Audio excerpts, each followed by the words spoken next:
जैसे बाबा ने शरीर छोड़ा, 111 वर्ष की उम्र में स्थूल शरीर, फिर बाबा सूक्ष्म में गए, फिर कारण में बाबा गए, फिर बाबा महाकारण में और अब परम तत्व में विलय।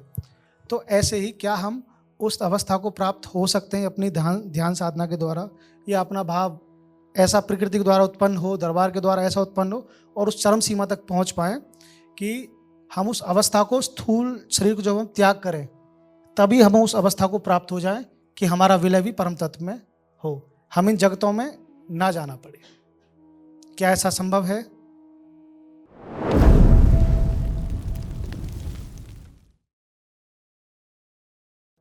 गुरुदेव प्रणाम।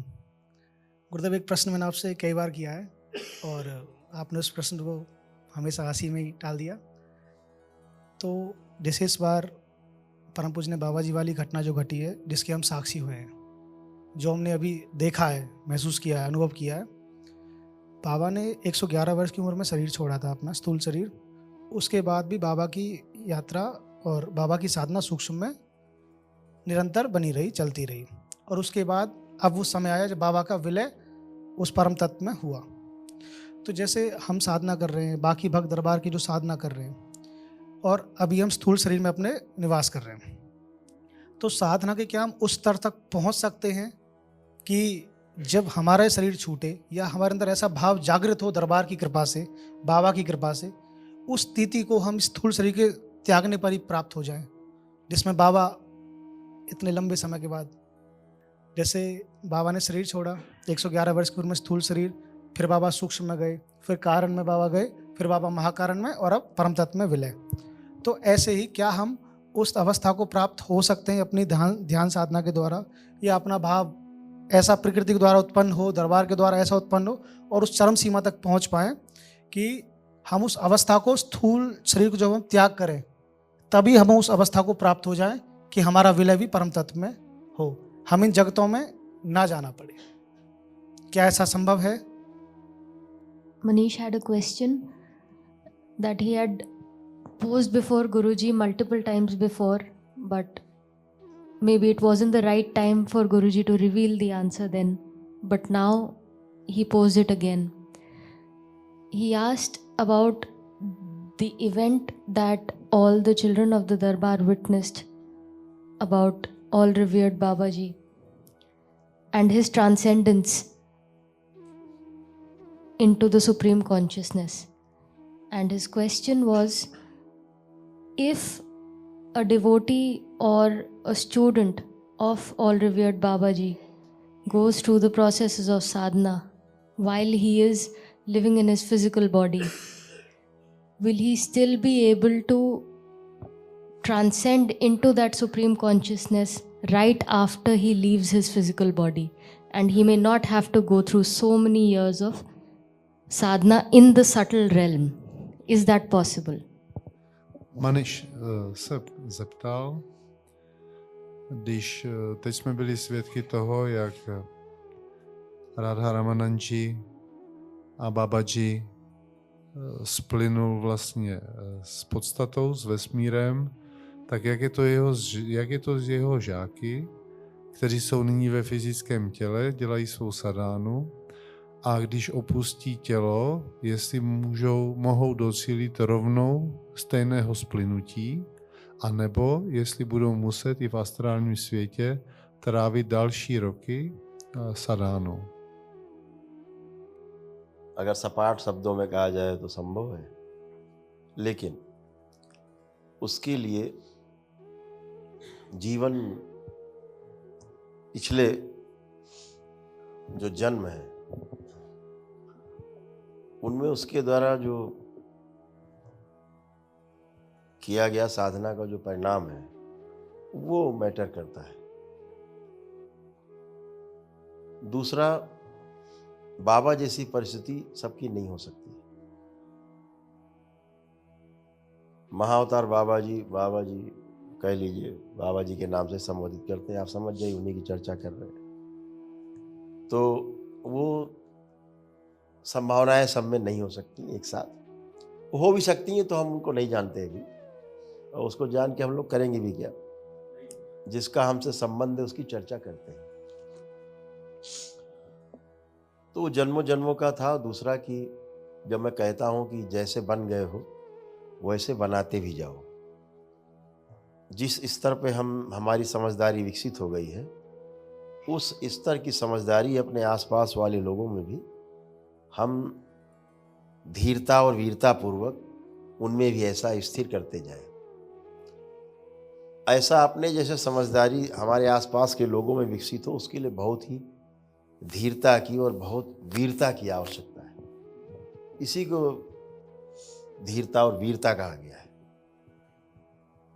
तो वो जो परिस्थितियां हैं बाबा जी की थी, वो थोड़ा परिस्थितियां विभिन्न प्रकार की हैं। वो लंबी चर्चा की विषय भी है, मेरे ख्याल से अर्थहीन भी है। कोई बहुत ज़्यादा सार्वजनिक बातचीत उस पर नहीं ज़्यादा हो सकती। इतना ही कहा जा सकता है कि जो प्रक्रिया है, प्रकृति की जो स्थिति है, वो सबसे पहले सूक्ष्म जगत को ही भेदना होगा, और फिर लंबी प्रक्रिया है, वो हजारों हजार साल की प्रक्रिया है मोक्ष की। उस महाकारण जगत के पार जाने की, महाकारण के पार जाने का जो मामला है, वो अंश ही जो है वो आगे बढ़ाते हैं। अपने ही अंश होते हैं। जीवन में कोई छोटा बड़ा नहीं है। जीवन के रूप में हम बार बार कहते हैं कि कोई छोटा बड़ा नहीं है। कभी बाबा हमारे गुरु हैं, कभी हम बाबा के गुरु रहे होंगे, कभी हम महाअवतार अंश रहे, कभी हम महाअवतार बाबा के गुरु रहे होंगे, कभी महाअवतार हमारे गुरु हैं, कभी कोई किसी के गुरु। ये तो परंपराओं में चलता ही रहता है। ये बहुत सिंपल है, जीवन का खेल है। ये जीवन का गणित है जो भाषा से समझा नहीं जा सकता। तो जीवन का जो खेल है वो कि जितना हम जान गए हैं उतना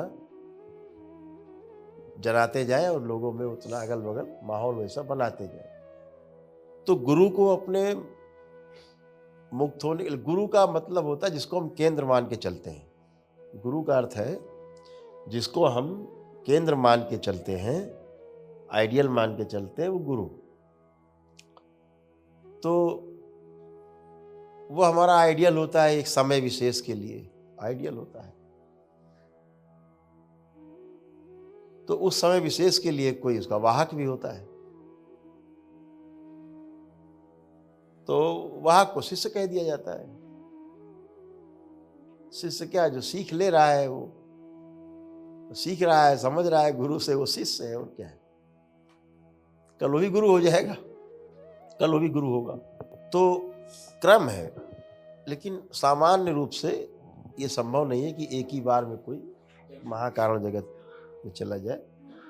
हजारों वर्ष, कभी कभी लाखों वर्ष लोगों को। और ऐसा नहीं है कि आप यहाँ बैठे हो या हम में से तमाम लोग हो सकता है यहीं बैठे हों कि यात्रा कहीं चल रही लेकिन बैठे यहाँ हैं। घनीभूत यहाँ पर है, यहाँ इकट्ठा होकर दिख रहे है कहीं। इसीलिए हर आदमी अलग अलग लेवल पे दिखाई देता है, अलग अलग समझदारी दिखाई देती है, अलग अलग आयाम में होने के कारण। तो इसीलिए ध्यान करते समय आदमी वहीं कनेक्ट हो जाता है सीधे जाके जहाँ वो जिस आयाम में होता है। तो ये संभव नहीं है कि एक ही बार में आदमी सूक्ष्म जगत, कारण जगत और महाकारण जगत क्रॉस कर जाए। हजारों हजार साल, लाखों वर्षों। और ये तो अंश हैं, अंश तो रहते ही हैं सृष्टि में। जब आप लोग ध्यान साधना करते हो तब भी अंश ही तो आते हैं आप लोगों को साधना कराने के लिए, आपको घुमाने के लिए, ले जाने के लिए, ब्रह्मांड में यात्रा कराने के लिए, आपकी आत्मशुद्धि के लिए आपको ले जाते हैं। और जिस आयाम में कहीं कोई आपके कर्म हो गए, वहाँ ले जा कर के उसको वहाँ कट कर देते, छुड़वा देते हैं। हल्के होके आप वापस आ जाते हैं, आपका भोग कट जाता है। तो इसलिए ध्यान ये रखना है कि हम जो अभी हैं हमें वो करना है, साक्षी भाव में, उसमें आगे बढ़ना है। आपने एक नया रहस्य खोल दिया। घनीभूत होने की प्रक्रिया अब तक उल्टा समझते थे कि यहाँ से घनीभूत हो रहा है, इस पर कभी ध्यान नहीं गया कि केंद्र कहीं और है, घनीभूत कहीं आदमी और होता ही है। जैसे हर महापुरुष जन्म लेता है दोबारा। आवश्यक नहीं कि वो जन्म ले, नहीं लेना चाहता, फिर भी सृष्टि की नियम के अनुसार फिर जन्म लेता है। तो ऐसा नहीं कि जो लोग बहुत बड़े महापुरुष भगवान बुद्ध हो गया कोई, वही लोग जन्म, बुद्ध जैसे लोग तो जन्म ही नहीं ले पाते, उसको धारण करने लायक उनको शरीर ही नहीं मिलता। इसलिए अंश आते हैं, अंश के द्वारा वो शरीर में धारण करते हैं शरीर, पूरा तो आ ही नहीं पाते। लेकिन इसी प्रकार से मनुष्यों का भी जागृत होकर शरीर छोड़ते हैं, वो भी चाहते हैं नहीं लेंगे जन्म, नहीं लेते, होते किसी आयाम में, फिर जन्म लेते हैं तो उनका स्टेटस तो वही रहेगा जिस लेवल पे पहले उन्होंने शरीर छोड़ा है। और दूसरा होता क्या है, जो रह गया जिसके लिए बार बार जन्म लेना होता है। अगर वर्तमान काल में जैसे गुरु भी होता है, शिष्य भी होता है, सपोज गुरु ने शरीर छोड़ दिया है, समाधि ले ली, जागृत अवस्था में ले ली, तो जो शिष्य होता है तो उसका शरीर गुरु का शरीर एक ही होता है, अलग होता नहीं है, तो हृदय में धारण रहता है। तो वही शिष्य का ही शरीर उसकी मुक्ति का, उसके जो बचे हुए समय का वो काटने का, खोलने का रास्ता, उपाय बनता है, उसका कारण बनता है। तो यही तरीका है, व्यवस्था है, ये व्यवस्था है। इसीलिए गुरु को भी पार होने के लिए एक कंप्लीट शिष्य की आवश्यकता पड़ती है। इसीलिए कहते हैं कि अपने जैसे बनाते भी जाओ, काम आएगा आगे। To his question, Guruji answered, it is not necessary that everyone or anybody can attain or transcend into the supreme consciousness right after leaving the physical body. Gurudev odpovídá na tuto otázku, že není nezbytně nutné nebo není nezbytné, aby každý po tom, co opustí své fyzické tělo, splynul s podstatou. That specific event is a combination of different events that have happened in multiple lifetimes. To je vlastně vyvrcholení událost. To splynutí je vyvrcholení událostí, mnoha událostí a kombinací událostí, které se staly v celé řadě předchozích životů. Guruji further explained that all revered Babaji could attain that transcendence because in his previous lifetimes he had been doing sadhana to that level that in this lifetime he could easily transcend into the supreme consciousness. A Gurudev sdělil, že Radha Ramananji mohl splynout s podstatou, protože vzhledem ke svým předchozím zrozením, kdy prováděl sadánu, takže v tomto posledním zrození, nebo po tomto posledním zrození už bylo snadné, už byl na konci cesty a bylo snadné splynout s podstatou, s vesmírem. In addition to which, there are certain situations and certain events that happen in all those lifetimes which make and break the jivan. A ještě navíc vlastně v těch předchozích zrozeních docházelo ke spoustu situací, které mohly ten džívan změnit nebo zlomit. It is a very well organized and a very well set up system of attaining or transcending into the supreme consciousness. It takes thousands and billions of years after leaving the physical body to attain that. Je to velmi propracovaný a sofistikovaný systém splynutí s nejvyšším vědomím a může trvat tisíce, miliony, biliony let. So to speak simply, if a person has been in a similar process as all revered Babaji, which may not be easier to find, it may be easy, but for generalized people like us, we have to go through the process. Ne každý může projít takovým procesem, jako procházel Radha Ramananji, a většina z nás musí postupně procházet životy a procesy. Guruji further explained that a true and an absolute guru is defined by his disciples. A Gurudev ještě řekl, že opravdový a skutečný guru je definován svými žáky. Which is why it is our duty as disciples Proto jako žáci máme povinnost and all we can do to aid this process or to fasten this process abychom zrychlili ten náš proces, co nejvíce můžeme, kolik je v našich silách. is spread what we know, whatever knowledge we have, A rozšířit znalost, kterou máme, ať už je jakákoliv, whatever we have experienced, a naši zkušenost and whatever we know of ourselves, a vše, co víme sami o sobě, we spread into the world. rozšířit do celého světa. Make more of ourselves as we move forward. Abychom tvořili více nás samých, tak jak se posunujeme dopředu. That is the definition of a true guru, and that is what is the definition of a true disciple.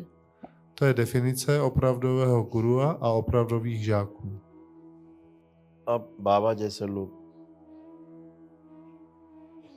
कोई यहाँ स्थूल जगत में जबरदस्ती बाध्य होकर के नहीं आए। ये इतने 150 वर्षों की साधना के बाद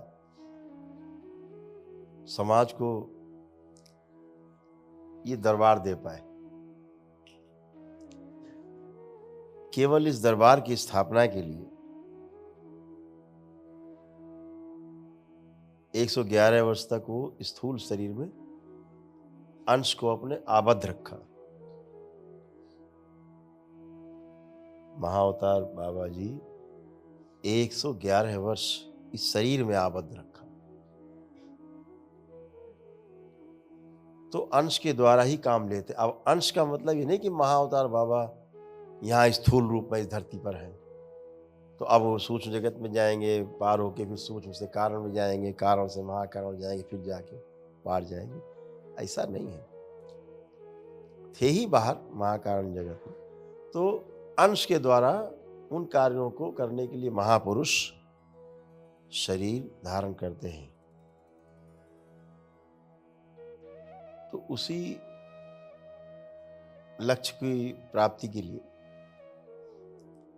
ऐसे महापुरुष करते ही रहते हैं। इसमें कोई अतिशयोक्ति नहीं है, चलता ही रहता है। ये क्रम चलता रहा है, चलता रहेगा। और अब तक के मानवीय इतिहास में 5000 सालों में, पिछले 5000 साल के इतिहास में जो भी विश्व में घटना घट रही है, अलग अलग कालखंड में पीछे बाबा जी ही खड़े दिखते हैं। वही सूत्रधार है।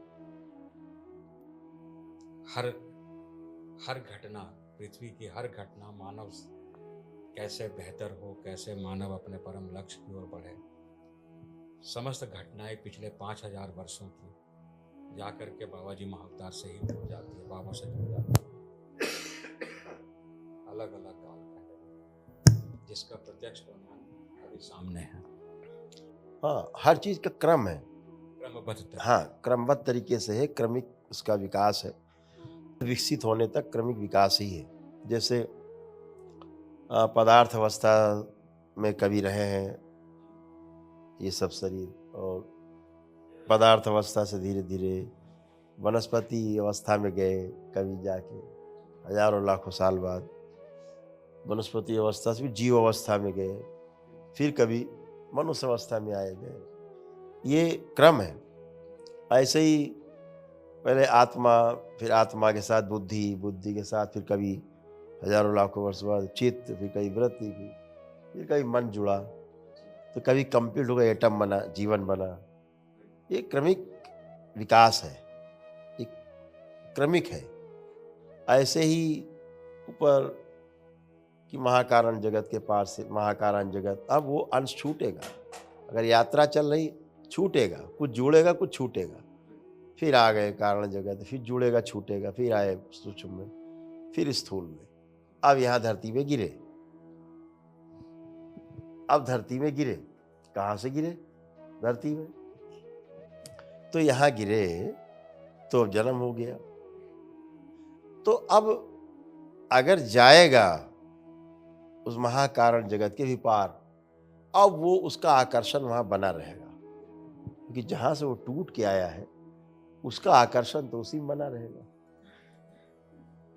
तो उसकी वापसी भी उसी अनुसार होगी, स्थूल जगत से सूक्ष्म जगत में, सूक्ष्म जगत से कारण जगत में, कारण से महाकारण में, महाकारण से हरिहर ईश्वर ही हो गए। तो वो यात्रा का क्रम, तो उस यात्रा में जो ऊपर से आता है आदमी, उस हर व्यक्ति के साथ, कोई भी व्यक्ति हो, उसका अंश हर आयाम में, हर लोक में छूटा ही रहता है। वापसी की प्रक्रिया में भी यही है। अगर वो नहीं छूटा होगा तो वापस नहीं जा सकता, आकर्षण ही नहीं होगा, उसके अंश ही उसको आकर्षित करते हैं। और इसीलिए बार बार ईश्वर मिलन की तरफ होते हैं।